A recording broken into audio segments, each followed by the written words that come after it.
everyone, FinanceFeeds is back here at the Dealers Connect 5.0 event in Limassol, Cyprus. I'm joined now by a familiar face, Lachlan White, back with us. He is now Chief Commercial Officer at Scope Prime. Lachlan, not sure if I ever said this before on camera already. Congratulations. Thank you very much, Nick. Appreciate it. So, in your new role, I wanted to find out what you think, what kind of trends in trading technology have you noticed over 2024? And what do you believe will be the most important next year as we close out the year? Yeah, I mean, it's been a very interesting year. Obviously, it's a US election year, so it's typically that one in every 4-year cycle that all the brokers get very excited by. On the technology front, I think there's been a couple of different key trends. Now, obviously, there's the prop or the funded trader technology that's become so popular on certain platforms and then not so popular on others. So that's been one that, as a liquidity provider, as a B2B broker, we've kept a very close eye on. And I think that, some of the platforms that are here today, they've been beneficiaries of that prop trading or funded trader boom, I suppose. And I think that's overall, not just focusing on the prop trading opportunity, but as a whole, I think what it demonstrates is it's such a fast moving industry. And those that keep their ear to the ground and are dynamic and are nimble enough, I shouldn't mention any names because they are competitors, but like those technology companies, they those are the ones that will succeed. And because you can make or break your company within only a few months in this industry. Sure. So I think being nimble is the most important thing. In terms of from a dealer's perspective or a liquidity management perspective, what I'd love to see is something I spoke to about a year and a half ago, or actually, I think it was last year at the Finance Magnets event, which is about liquidity management and specifically understanding and monitoring retail flow in real time. So you categorize, how to handle the different flow, whether it's maybe abusive and indicate getting real-time indicators of the types of flow.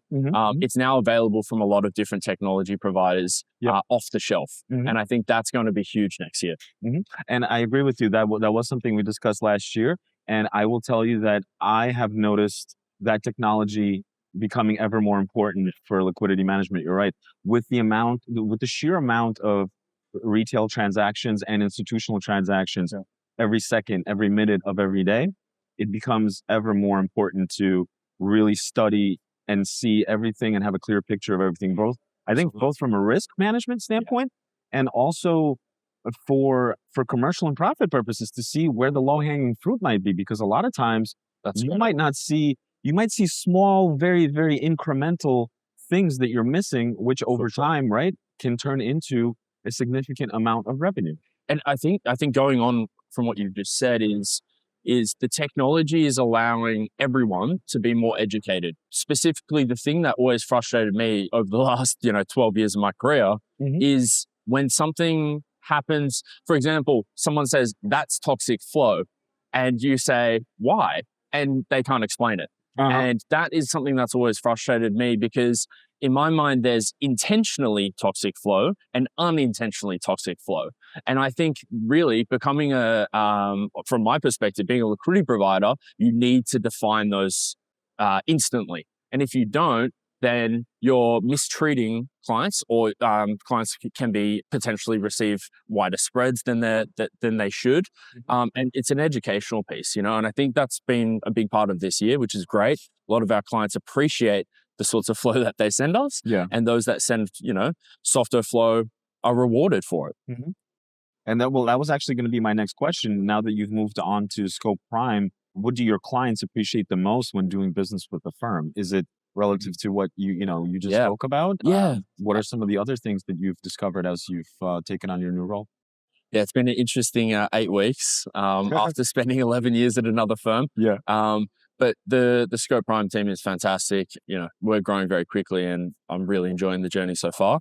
In terms of, I guess this first 2 months, understanding what the clients come to Scope Prime for, I would say that very simply, there's a lot of promises in the sales game, and there's many promises in the sales game. Choice spreads, for example. That's the common thing. It's STP, I promise. All of those types of things. Yeah. When you are discussing or negotiating with the Scope Prime team in the before you're a client, it's quite rare for brokers come to us and they say, it's such a relief to actually receive what you promised. And I know that sounds a little cliche, but that's what we do. We are an honest broker. We're very transparent. We're laid back and we're consultative, which means, as I said before with liquidity management, we're not there to tell you exactly what to do. We're there to work with you. Yep. And that's why there's no off-the-shelf solution with us. It's all about, building the right solution that fits your brokerage firm. Great. We've also noticed that besides you coming over to Scope Prime, you've made some other, maybe we could call them high profile hires recently. Sure. Can you give us any insights into the company's possible sort of headcount expansion next year and what your plans are? Sure. So it may surprise some to know that we have 215 staff globally. Wow. It surprised me. We have 7 licenses, I believe. I might be 8 now. I'm not sure. We're growing very quickly. And we have another 2 licenses on the agenda that are in the plan. So it's been remarkable to be, joining my first day. I joined the strategy for 2025 from the management level, and I was absolute privilege to be involved in that. Sure. But it's a very large company. In terms of, I guess, the high profile hires, I know you weren't speaking about me, and I appreciate that, Nick. But we've had some really, really great ones. So we've had one that I'm very excited about is Mark Folger. So he started around halfway through last year, and he's the head of our digital assets. I see. Now, it's something that we've kept under wraps for quite a while, but actually he'll be at the event tonight. Probably undercover in his hoodie, as all crypto guys traditionally are. Sure. But he's building something remarkable. I won't, ruin the surprise. Of course, FinanceFeeds will get the exclusive once we're ready. But it's something really, really, really great. And I think just watch this space for Scope and Rostro, which is our group. Entering the digital asset space heavily in the early part of next year. In terms of my team, it's growing, so, we're really in our early stages of B2B from a global point of view. We've started in the UK and Europe, and we're expanding. I've just hired a head of Africa for B2B. I met him in London last week, and his name is Kia.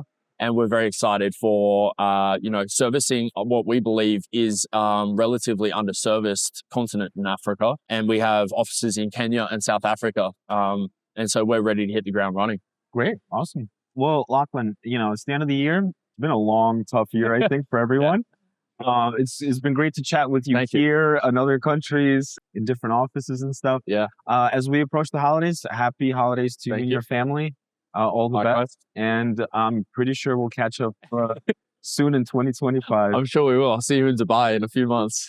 So awesome. Thanks a lot for joining me. Cheers, Nick. Cheers. Thank you.